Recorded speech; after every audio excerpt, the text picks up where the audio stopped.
feel like what has happened to a lot of our young gay black men is that they have not been nurtured by their families. Some of them were ostracized and teased in school because, you know, of the way they carried themselves. And so what happens is that they turn towards the gay lifestyle for a sense of comfort. It solidifies for them who they are.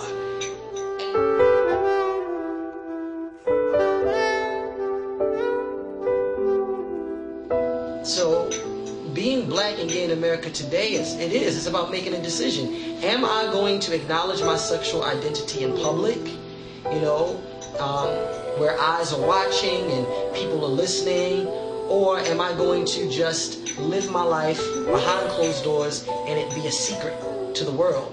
That's sort of like a choice you make. And it's sad that it has to be that way, but for the sake of a lot of people feeling accepted and wanted and still looked up to and admired, the reality is that that's what they face. The concept and the notion of choosing, which to me is sad because there's so many heterosexuals in this world who don't know what it is to have to face that day. Realistically. It's coming up now. I lived in Baltimore for quite some time. I've lived in Baltimore basically my entire life.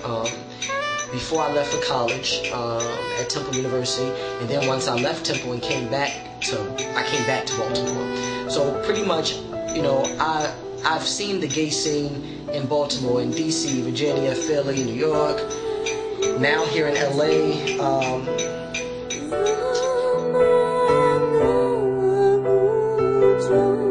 Unfortunately, that's why we have, from the last statistics I know, 46% of gay black men are infected with HIV.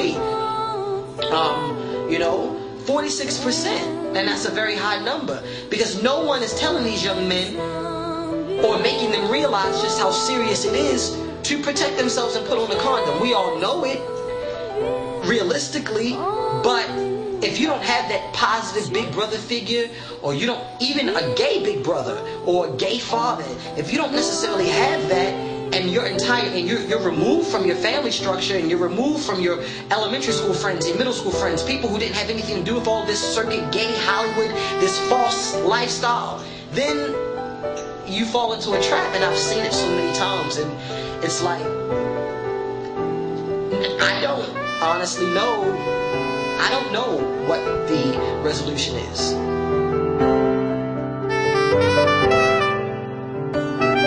Our black gay community, we have got to stop ostracizing the ballroom scene and labeling it as this subculture within the gay community, because we are already a subculture. So to then put the ballroom scene there, it only further divides the black gay community, which then lessens the power that the community possesses. So for me, I'm thankful that these individuals came into my life when they did, because I had very negative connotations about ballroom kids and the ballroom scene until I met them.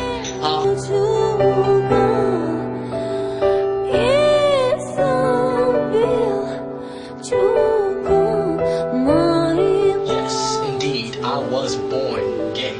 And, you know, it bothers me to hear people say, oh, you know, it's a choice you make, or someone turns you out.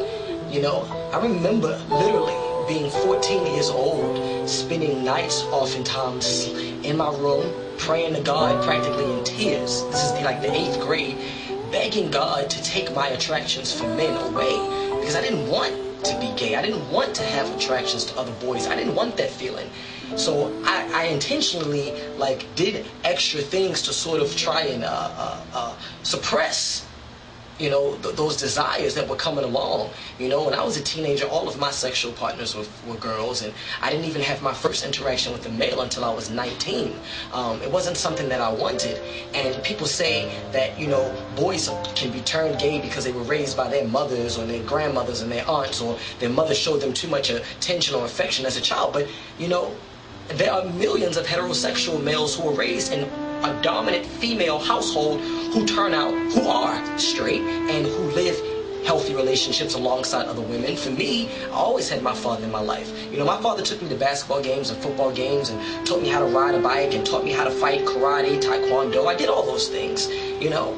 But this is who I am. Being gay is not a choice. Nobody chooses to be ridiculed. No one chooses to be ostracized. No one chooses to be harshly critiqued. No one chooses.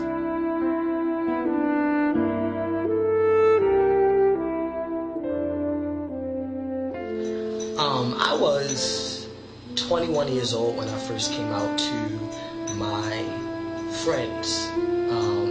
I was 22 years old when I first came out to my sister, and I was 23. I had just turned 23 years old when I finally came out to my parents and other members of my family, my brother, my cousins. My father told his side of the family. But when I came out, I didn't come out and say, I'm gay. I came out and said, I'm in love.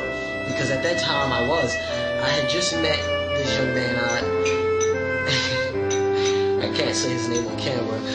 But I had just met this young man, and, you know, we spent every day together for 3 months straight. I had never in my life had an experience like that. For 3 months, we were together every single day. We fell in love quickly. The relationship lasted for 4 years. And this was the first guy who I had ever lived with. He's the first guy I ever shared a bank account with. He's the first guy I'd ever, you know, done certain things with sexually. He's the first and only guy who I have ever been submissive to. Like, I was in love, and that is what allowed me the strength to come out to my family and tell them and tell my friends, you know, about my sexual identity. I said, I'm in love, and, you know, I'm with him, and we're going to be together forever, and, you know, he's the love of my life. And, you know, I was just, that was it for me. It wasn't a situation where it's like I had to come out and say, I'm gay.